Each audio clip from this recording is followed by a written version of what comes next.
जय बाबा की दोस्तों। अतुल जो बेंगलोर में जिसने सुसाइड किया है भाई, कोई न्यूज़ ऐसी नहीं है जहाँ पे इसकी चर्चा ना चल रही हो। और जो मेन मुद्दा है उस पर कोई नहीं बात करना चाहता, उसका सुसाइड का जिम्मेदार कौन है इसी पे हम बात करेंगे। मैं एक बार दिखा देता हूँ हिंदी। ये सब यही वीडियो दिखा रहे हैं उनके घर की माँ कैसे रो रही है और रो रही है। तो ये सुसाइड क्यों किया है? सुसाइड का जो मेन कारण आप उसकी पत्नी को भी नहीं कह सकते, उसके ससुर को भी नहीं कह सकते। अब मैंने एक इसकी वीडियो थी 1 घंटा 20 मिनट की, भाई ने इस वीडियो डाल के सुसाइड किया है। तो मैंने अभी तक 18-20 मिनट की वीडियो ही देख पाई है। उसमें 9 केस उस पर फर्जी लगाए गए हैं।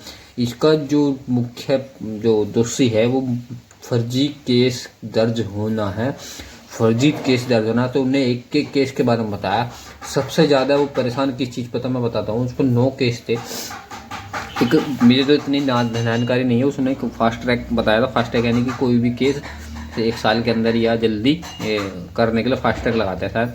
तो उसमें केस की तारीख जल्दी जल्दी लगती है, हर हफ्ते या 15 दिन में से लगते। तो बेंगलोर से जौनपुर आता था केस करने। तो जज का उसने जज का भी नाम लिया है। तो वो क्या करते थे, उसकी वाइफ ने क्या दिमाग उसे परेशान करने के लिए उसका मतलब माइंड से खेल रही थी। इतना परेशान टूटने के लिए वो मतलब चाह रही थी वो एक्सपायर सुसाइड कर ले। तो वो एक केस फास्ट ट्रैक कर दिया। अगर आपके 2 केस चल रहे हैं, आपने फास्ट ट्रैक कर लेते तो एक 2 केस की एक ही दिन तारीख लगती गई है, ये बता रहे हैं बता मैं। तो क्या करती थी, एक केस फास्ट ट्रैक कर दिया और वो फास्ट ट्रैक में जो है बेंगलोर से वहाँ आता था। वो कह रहा वो उसने ये बताया कि 7-7 दिन में 15-15 दिन में तारीख लगती थी। तो एक दिन एक तारीख पाने के लिए हम 2 दिन वेस्ट होते थे। और महीने में जो प्राइवेट नौकरी करता था 30 छुट्टी मिलती थी, यानी कि 1 महीने की छुट्टी मिलती थी। तो फास्ट ट्रैक कर दिया, हफ्ते 7 दिन में हफ्ते में तारीख लग रही है। तो फिर उसका सुनवाई जल्दी होनी होती, बताना कि 1 साल के अंदर उसके केस सुनवाई बहुत जल्दी होनी, इसलिए तारीख जल्दी जल्दी लगाते थे। वो केस ख़त्म हुआ तो दूसरा केस को फास्ट ट्रैक कर दिया। ऐसा कर करके उसे उसकी इतना परेशान हो गया था वो। इसी वजह से वो फर्जी केस से इतना परेशान, मतलब उसने किया कुछ नहीं है और फर्जी केस लग रहे हैं। 2019 का जो है 2022 में इसकी वाइफ ने केस किया था और 2019 में उसके पिताजी एक्सपायर हो गए थे लड़की के। तो वो भी उसका जो है हत्या का केस भी उस पर चल रहा है, हर चीज़ का उस पर चल। 9 केस फर्जी कैसे लग के हैं और पूरे न्यूज उठाओगे पूरे इंडिया में इसी की बात हो रही है, पर फर्जी केस की कोई बात नहीं कर रहा। क्योंकि ये जो भाई एक्सपायर वो फर्जी केस से हुआ।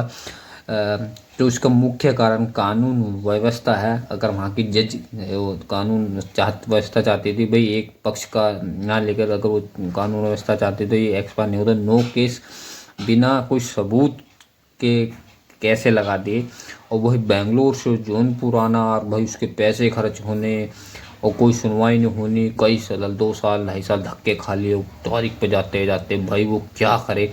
और पैसे भी जो बता रहे कि 80 पहले 40,000 रुपये बच्चे के लिए मांगे, फिर जो है 40,000 उसके लिए 80,000। वो प्राइवेट बीटेक बोल रहा था कि बीटेक करी हुई बंदी थी, वो जॉब भी करती थी। मतलब इतना पैसा कहाँ से लाया था वो, मतलब। तो भाई कानून व्यवस्था सबसे जो एक्सपायर जो हुआ है वो सबसे बड़ा जिम्मेदार हमारे देश की कानून व्यवस्था है, जो झूठे केस एकदम लगा देती है। भाई ये जो दहेज के केस हैं, ये जो दहेज के केस जो लगे हैं, ये उनके लिए जो जिनके साथ ये दहेज का हो रहा है महिला, उनके लिए है। तो इसका दुरुपयोग जो हो रहा है, दुरुपयोग से लाखों लोग, अतुल जैसे कितने ही लाखों लोग परेशान होंगे हमारे यहाँ इंडिया में।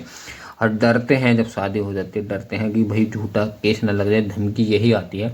भाई कोई अतुल जैसे कितने लाखों लोग करोड़ लोग होंगे जो इसी केस से डरते हैं कि क्योंकि लड़की की यही धमकी मिलेगी कि भाई मैं दहेज का केस कर दूंगी, फलाना कर दूँगी। मतलब क्या प्रूफ होगा, तो दहेज का केस कर देगी। अभी बात लंबी है। अभी मैंने 20 मिनट की वीडियो देखी, आगे बात करेंगे नेक्स्ट छोटे छोटे पार्ट में। जय बाबा।